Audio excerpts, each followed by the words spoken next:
उन्होंने अपने मुखारबिन से जहाँ भक्ति भाव की बात की, वहां देश की एकता अखंडता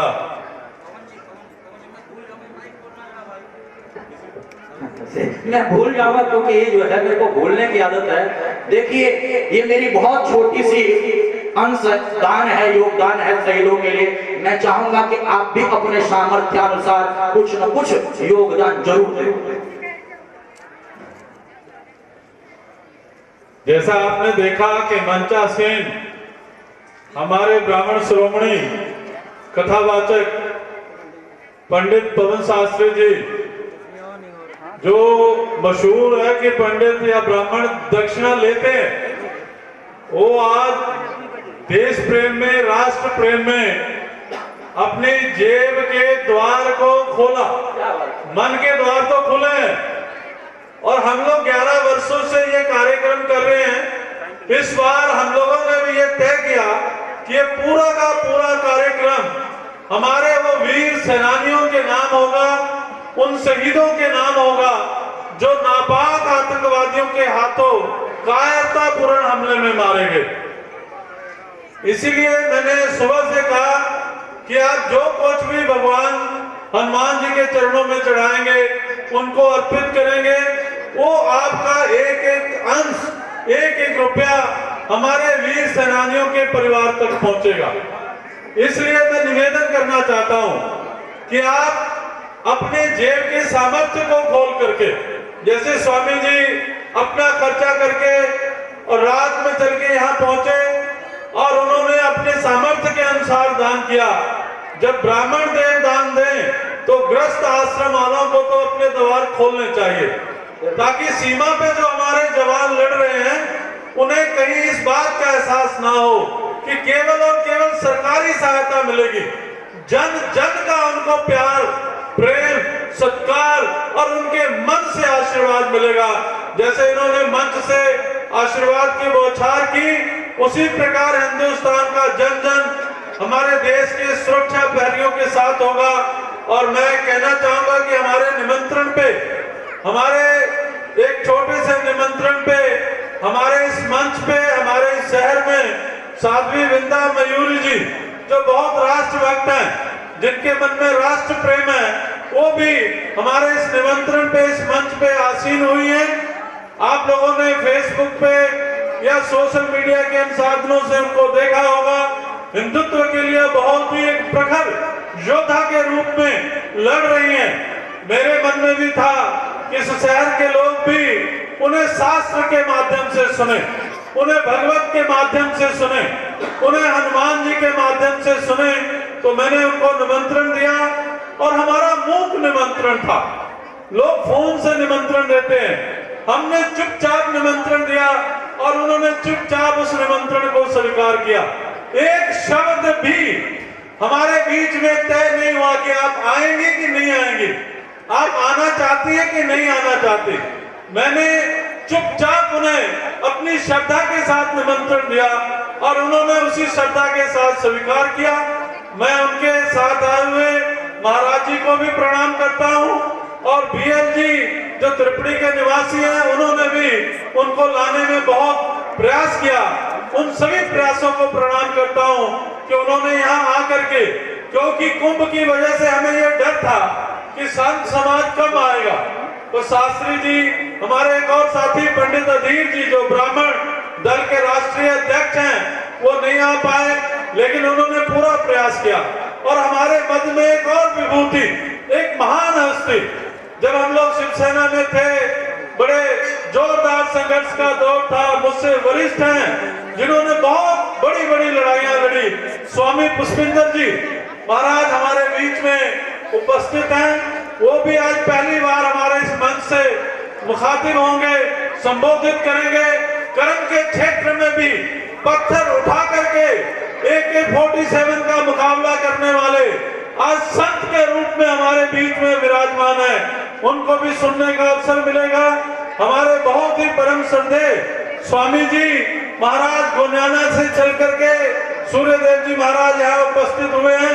मैंने कहा पहले आप बहुत प्यार करते थे, सुबह आते थे, अब ब्रह्म ज्ञानी होने की वजह से थोड़ी चला राखी करके देख लेते भी पवन जी 5 बजे तक बिठाएंगे तो पहले 2 बजे चला जाए, कम हो जाएगा।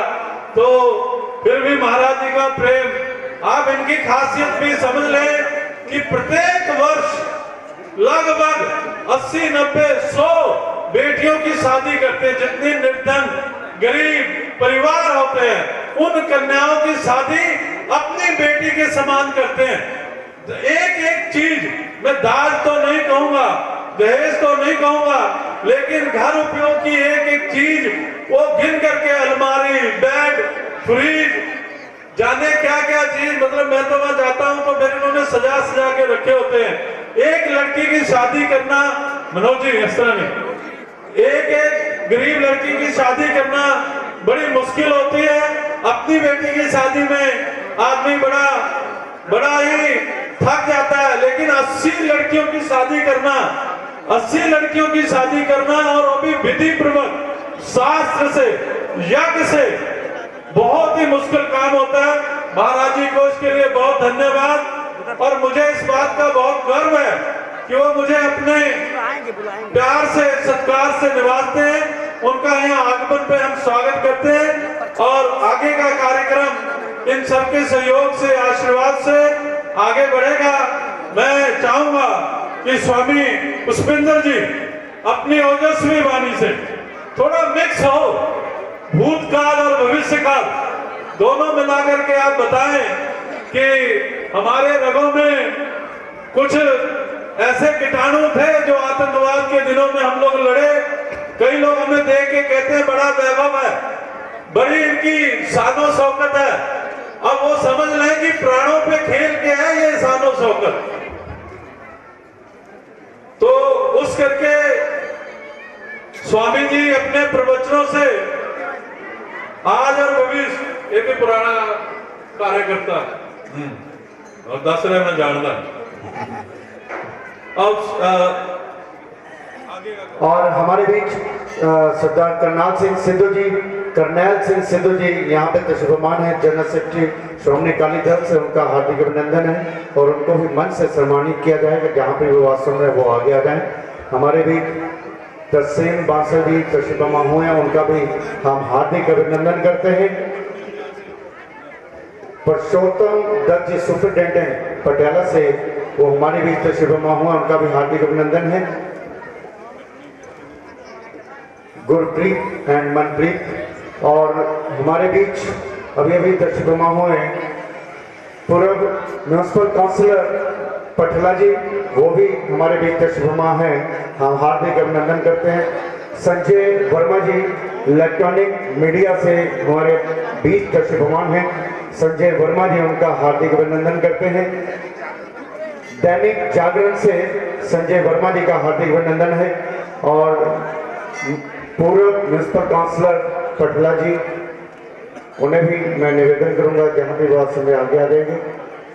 भगवान आंजनेय का ये स्तवन दिवस, श्री हनुमान चालीसा स्तवन दिवस मनाया जा रहा है, क्योंकि हनुमंत लाल जी शौर्य अवतार हैं भगवान भूत भावन के, ओजस्वी अवतार हैं भूत भावन के, जिनकी सेवा परायणता और ओजस्वपूर्ण कार्यों के विषय में हिंदू समाज को इतना बताने की आवश्यकता नहीं है। यहाँ बच्चे बच्चे के मुख में हनुमान चालीसा का पाठ होता है। अभी संत जन कह रहे थे, भूत पिशाच निकट नहीं आवे, महावीर जब नाम सुनावे, नासे रोग हरे सब पीरा, जपत निरंतर हनुमत वीरा। ये उत्सव आज कई गुना बधाई का पात्र हो गया। केवल इस नगर की बधाई का विषय नहीं रह गया। अब ये उत्सव, ये शौर्य दिवस, ये हनुमंत स्तवन दिवस मात्र एक नगर के लिए, एक संस्था के लिए बधाई का विषय नहीं रह गया। आज मंगलवार के दिन, जैसे अभी अभी सूचना दे रहे थे मेरे मित्रगण, मेरे संत जन भी, कि मंगलवार की रात को ही मरुत वेग से भारत के 12 मिराज विमानों ने उन अत्याचारियों के अड्डों का स्वाहा कर डाला।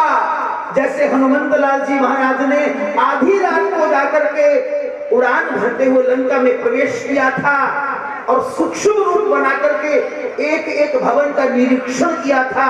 मंदिर मंदिर प्रतिकर शोधा, देखे जह तह अगणित जोधा। रामचरितमानस को पढ़िए, हृदय में उतारिए।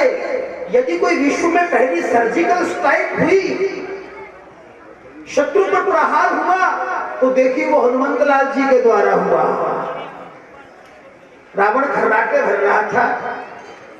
एक एक वीर को सोते हुए देखने के बाद उन्होंने विभीषण को देखा और लांछित किया, ओ विभीषण, तुम भगवान का नाम ले रहे हो पर भगवान का काम नहीं कर रहे हो। आज हिंदुस्तान में, भारत में भगवान का नाम लेने वालों की कमी नहीं है। जयकारे तो बहुत लग रहे हैं, भंडारे भी बहुत चल रहे हैं, लेकिन जब भगवान का काम करने का समय आता है तो हम कहीं छुप गए होते हैं कंदराओं में, हम अपनी ओर देखा नहीं करें। लेकिन आज कार्य की दिशा, कार्य की शैली, कार्य का स्वरूप हमें नए रूप में आमंत्रित कर रहा है, पुकार रहा है। मुझे एक भजन की बात याद आ गई। वो भजन देश प्रेम से जुड़ा हुआ था। कभी बचपन में हम लोग गाते थे, मंदिर मस्जिद गुरुद्वारों ने मिलकर ये आवाज दी, उठो जवानों, सीमाओं पर दुश्मन ने ललकार दी। ये मंदिर केवल घंटियां बजाने के लिए नहीं बने, ये मंदिर केवल प्रसाद लेकर के चाट लेने के लिए नहीं बने। ये मंदिर वो प्रेरणा स्रोत है। ये रणचंडी का मंदिर है। शची ने जब भगवती की आराधना की हिमालय में जाकर के, उन्होंने अपनी पीड़ा व्यक्त की, तो वर्णन आता है श्रीमद् देवी भागवत महापुराण में कि भगवती के अंदर से एक तेजोमय रूप शची का साथ देने के लिए अवतीर्ण हुआ। जो उनका पूर्व का स्वरूप था उसका रंग काला पड़ गया, वो रणचंडिका बनी। वो दोनों देवियां युद्ध में आई और फिर दैत्यों को कैसे परास्त किया, रक्त बीज आदि का विनाश किया। इस रणचंडिका ने खप्पर में उसका रक्त भूमि पर न गिरने दिया, उस रक्त का पान करके रक्त बीज तक का विनाश कर डाला। आज हम लोग भगवती के चरणों में आते हैं एक पुष्पमाल लेकर के और हाथ में मिठाई का डब्बा लेकर के।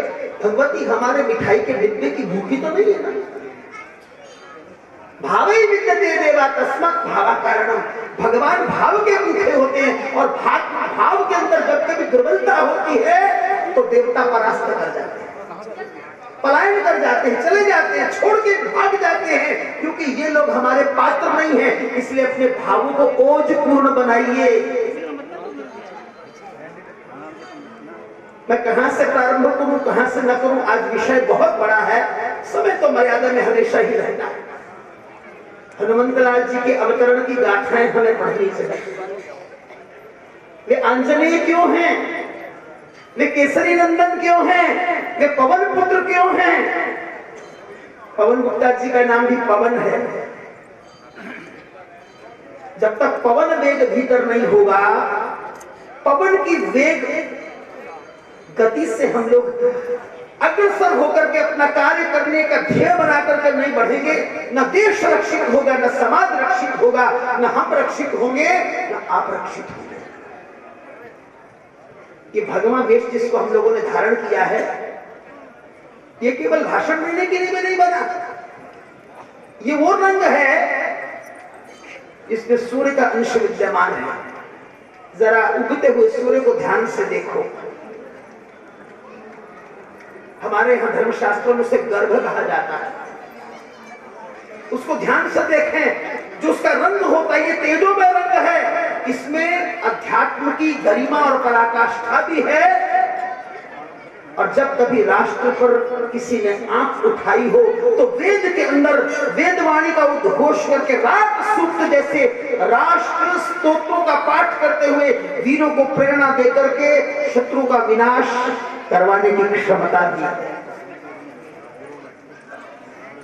तो इसलिए बंधुओं, आज हनुमंत लाल जी का ये स्तवन दिवस अनेक अर्थों में अर्थात सर्वांगीणता को समेट करके बधाई का पात्र हो गया है। मैं चाहता तो ये था कि हनुमंत लाल जी की अवतरणा के विषय में कुछ सुनाऊं, लेकिन जब मैं यहाँ आया उससे पूर्व जब टीवी पर मैंने समाचार देखा कि आज रात 3:30 बजे हमने उन पुलवामा के 40-45 वीरों का बदला पहली किश्त में ले लिया, अभी और किश्तें बाकी हैं। एक बंधु बोल रहे थे किसी चैनल पर, मेरा शरीर रोमांचित हो गया। डॉक्टर पवन मेरे साथ थे क्योंकि उनके घर में मैं ठहरा हूं। वो मोहम्मद भाई थे, उन्होंने कहा आज हमारा आपस में कोई झगड़ा नहीं। हम हिंदू मुसलमान बहुत मुद्दों पर बहस करते हैं, बहस कर सकते हैं, लेकिन राष्ट्र की बात जब आती है तो हम हर मुद्दा छोड़ करके राष्ट्रवादी बन जाते हैं। आज सबसे बड़ी प्रसन्नता हुई है, सबसे बड़ी प्रसन्नता हुई है कि जिस 56 इंच के चीनी की बात कह करके हम